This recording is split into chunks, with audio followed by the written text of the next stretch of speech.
Ano, kamusta si Harry? Mababa pa rin natin. Mababa pa rin? Normal daw naman yung sabi ng doktor. Pero ano naman, okay naman yung ano niya. Wala eh. Huwag lang ang tulog. May improvement naman sa kanya. Kahit pa paano, kumakain kayo ngayon.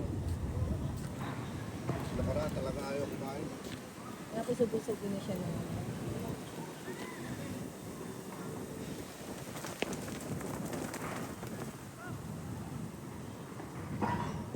Siya tulog si Harvey dito. Sakyan. Ako hindi nakatulog. Si Ayun si Mami. Nalobat kasi yung mga pa namin.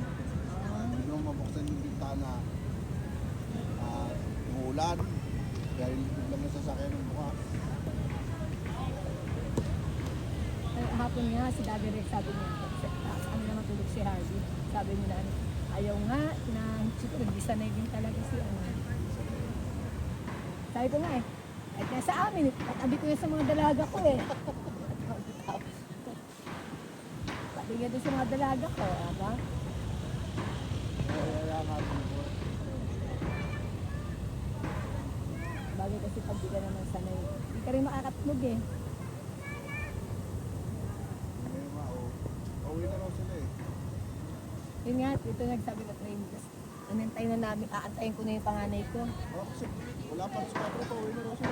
Oo, sabi ko nga, sabi ng anak ko, alas 2 pa lang, nanay, tapos na kami. Ha? Nasa third destination na daw sila. Wait lang, pero hindi pa umaalis yung bus. Saan ba sila nagpunta? Kanina sabi ni Liam, ano siya, 4 p.m. Sa ano sila, nasa Makati pa.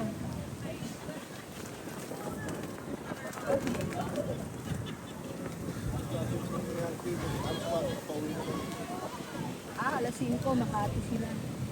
4 p.m. Sabi nga, 4 p.m. Sa bagay kung hindi traffic sa akin. Hindi nga kami nag-park dyan kasi sabi ng guard kanina ng madaling araw.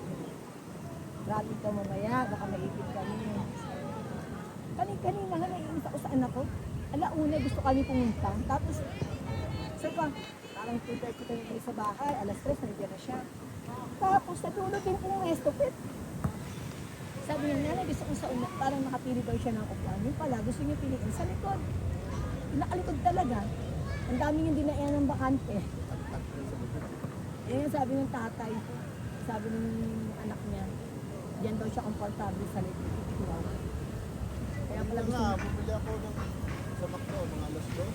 Ha? Kami na sa dyan, hindi bumili.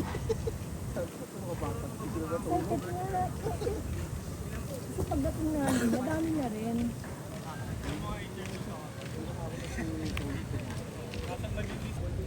Ay, hindi na. Yung unang araw lang.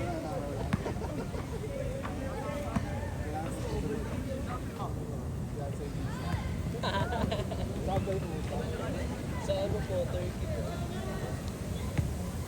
May natin massage.